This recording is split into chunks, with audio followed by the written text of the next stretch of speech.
आज हम जिस मूवी के बारे में जाने जा रहे हैं उसका नाम है Conjuring 3 the devil made me do it. For the spoiler alert, मैं पहले ही बता दूं कि ये मूवी इतनी स्केरी नहीं है, ना ही इसमें इतने ज़्यादा जंप स्केयर्स हैं। तो चलिए शुरू करते हैं स्टोरी को। फिल्म स्टार्ट होती है 1981 में। एड और लॉरेन जो कि डिमोनोलॉजिस्ट हैं, उनको 8 years old डेविड के एक्सॉर्सिज्म को डॉक्यूमेंट करने के लिए बुलाया जाता है। अब एक्सॉर्सिज्म फादर गॉर्डन ने करना था। डेविड की फैमिली, उसकी बहन डेबी और आर्नी जो उसकी बहन को पसंद करता था, वहाँ मौजूद थे। डेविड जब अपने रूम में सोने जाता है तो तब तक फादर गॉर्डन वहाँ आ चुके थे। डेविड वॉज asleep, लेकिन डोर पे नॉक से उठ जाता है। स्केयर्ड बाय दिस, वो बाथरूम में चला जाता है। वो छुपने की कोशिश करता है, लेकिन डीमन उसे पोजेस करने आ चुका था। पोजेस्ड वो अपने फादर को स्टैप करता है। एड उसे रोकता है। जब वो उसे कैरी करके पीछे लाने की कोशिश करता है तो डेविड वॉल्स को स्क्रैच कर देता है। जब टेबल पर लिटाकर एक्सॉर्सिज्म स्टार्ट कर दिया जाता है तो लॉरेन इसका हाथ पकड़ती है और उसको कुछ विजन्स नजर आती हैं जिसमें वो कुछ रिचुअल्स परफॉर्म होते हुए देख रही थी। डेविड और ज़्यादा एग्रेसिव हो जाता है। वो एड पर अटैक करता है और एड को हार्ट अटैक आ जाता है। Desperate to save the boy, Arnie demon को उसकी बॉडी प्रोसेस करने को कहता है। सब समझते हैं कि एक्सॉर्सिज्म सक्सेसफुल हो गया, लेकिन एड ने देखा था कि किस तरह आर्नी की आंखें बदली और उसकी अजियत शुरू हो गई। यहाँ हम आर्नी और डेबी की रोमांटिक लव स्टोरी भी साइड बाय साइड देखते हैं।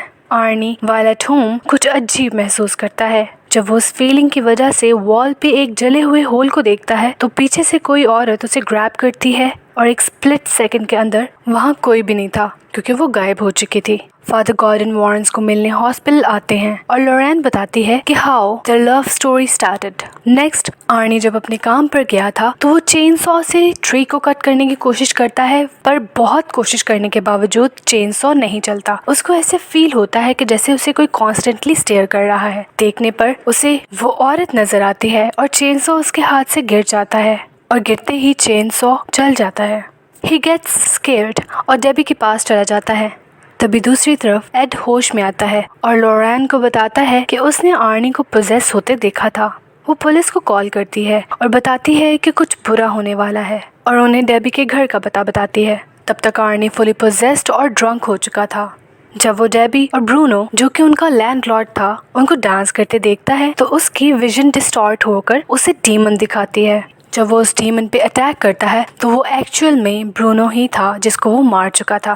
पोजेस्ड हालत में वो जब सड़क पर चल रहा था तो पुलिस उसे रोकती है और देखती है कि वो पूरा ब्लड में कवर्ड है। उसने ब्रूनो को 22 बार स्टैप किया था और इतने अरसे में ये उस जगह का पहला मर्डर था। वॉरेंस उसे प्रिजन में मिलते हैं। वो बाइबल की रीडिंग कर पा रहा था, मतलब वो पोजेस्ड नहीं था। वो जब उसके लॉयर से मिलकर कहते हैं कि वो इस मर्डर को डीमन पोजेशन की बेस पर लड़े तो वो कहती है कि ये रीजन कोर्ट वैलिड नहीं मानेगा। तो वॉरेंस कहते हैं कि जब कोर्ट गॉड पर बिलीव कर सकता है तो डीमन पर क्यों नहीं। अपने कुछ पास्ट वर्क्स में जिसमें एनाबेल शामिल थी वो लॉयर को शो करते हैं, जिसकी वजह से ना सिर्फ उसे यकीन आ गया था बल्कि वो इस केस को अपील भी करती है। वॉरेन इस सारे मामले की तह तक जाने के लिए इस केस को शुरू से स्टडी करते हैं और उन्हें इसकी शुरुआत का पता लगता है कि किस तरह डेविड घर शिफ्ट होते ही वाटर बेड पे लेटा था तो किस तरह एक डीमन ने उस पर हमला किया था। वो उस घर में उस जगह को चेक करते हैं जहाँ बेड पड़ा था। वहाँ पर मौजूद फ्लोरबोर्ड पानी की वजह से खराब ना था बल्कि कोई और रीजन थी। जब लॉरेन घर के नीचे जाकर सेम उसी स्पॉट पर पहुंचती है तो बहुत से चूहे और एक विच टोटम जो कि बोरी में लिपटा पड़ा था वो पाती है। वो बताती है कि किस तरह उन पर एक सैटनिक कर्स है जो किसी ने किया है और चूंकि वो बुलाने पर ही आता है तभी आर्नी बाइबल को रीड कर सका था और हर टाइम पोजेस्ड नहीं रहता था। फादर गॉर्डन जब ये सब देखते हैं तो फादर कैसनर की मदद लेने का कहते हैं, जिन्होंने रैम कल्ट के डिसाइपल्स को एक्सपोज किया था और अब वो रिटायर्ड थे। जब वॉरेंस फादर कैसनर के पास जाते हैं तो वो टोटम को देखकर बताता है कि सिमिलर टोटम उसने पहले भी देखा है और वो उन्हें अपने बेसमेंट में ले जाता है। लेकिन बेसमेंट में जाने से पहले लॉरेन कुछ ऑड फील करती है। खैर, अंदर जाकर वो देखते हैं कि रैम कल्ट के पोजेशंस फादर ने जलाए नहीं बल्कि वो उनको 9 सालों से स्टडी कर रहे थे। वो बताते हैं कि किस तरह रैम कल्ट के ट्रायल्स के दौरान प्रोसिक्यूटर की वाइफ ने एक बच्चे को जन्म दिया जो कि 6 वीक्स प्रीमेच्योर था और उसका हार्ट बाहर था। उस औरत ने ट्रेन ट्रैक पर सुसाइड कर ली।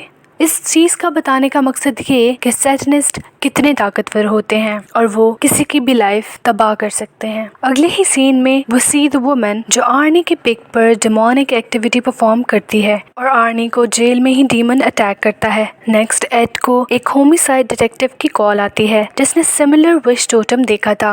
उन्हें डिटेक्टिव से मिलकर पता चलता है कि केटी और जेसिका नामी एक लड़की अचानक गायब हो गई थी। केटी की बॉडी मिली जिस पर 22 बार स्टैब किया गया था। डिटेक्टिव वॉरेंस की एबिलिटी को टेस्ट करते हुए लॉरेन के सामने मर्डर वेपन को करेक्टली आइडेंटिफाई करने को कहते हैं, जिसको वो अपनी एबिलिटी से फाइंड कर लेती है। सिर्फ ये ही नहीं बल्कि वो डिटेक्टिव के साथ जाते हुए वो जगह भी आइडेंटिफाई कर लेती है जहाँ बॉडी मिली थी। यूजिंग हर एबिलिटीज वो देख पाती है कि उस रात क्या हुआ था। केटी और जेसिका साथ थी पर जेसिका पोजेस होकर केटी को स्टैब करती है और लॉरेन इसी ट्रांस में सेम एक्शंस कॉपी कर रही थी। वो जेसिका की ही तरह क्लिफ तक जाती है जहाँ वो गिरते गिरते बचती है। जब एक डीमन उसे खींचता है तो एड उसे गिरने से बचा लेता है। वो बताती है कि जेसिका की बॉडी वहीं पानी में थी जिसको सर्च करने पे वो मिल जाती है। डिटेक्टिव एज प्रॉमिस्ड उन्हें वो केस फाइल दे देता है। डेबी वॉरेन को कॉल करती है और बताती है कि किस तरह आर्नी अपने आप को मारने वाला था। वो उसको फादर न्यूमैन से राब्ता करने को कहते हैं जो कि आर्नी को प्रिजन में होली वाटर देकर आते हैं। आर्नी उस होली वाटर से अपने इर्द गिर्द एक सर्कल ड्रॉ करता है और प्रे करना शुरू करता है। On the other hand Warren's funeral home जाकर लॉरेन की विजन का कनेक्शन ढूंढने जाते हैं। वो कॉर्प्स का हाथ करती है और अकल्टिस्ट को लोकेट कर लेती है।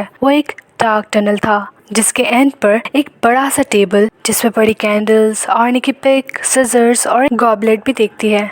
वो औरत कोई रिचुअल परफॉर्म कर रही थी जिसको आर्नी कॉपी कर रहा था। वो होली वाटर की बोतल अपने हाथ में तोड़कर उसी ग्लास से अपने रिस्ट काटने वाला था अगर राइट टाइम पर लॉरेन उस वुमेन को ना रोकती। एड जान गया था कि ये कनेक्शन बोथ वेज काम कर रहा है क्योंकि एक डीमन पोजेस्ड कॉर्प्स उस पे हमला करने वाला था। तभी एड फौरन लॉरेन का कनेक्शन तोड़ता है और वो बच जाते हैं।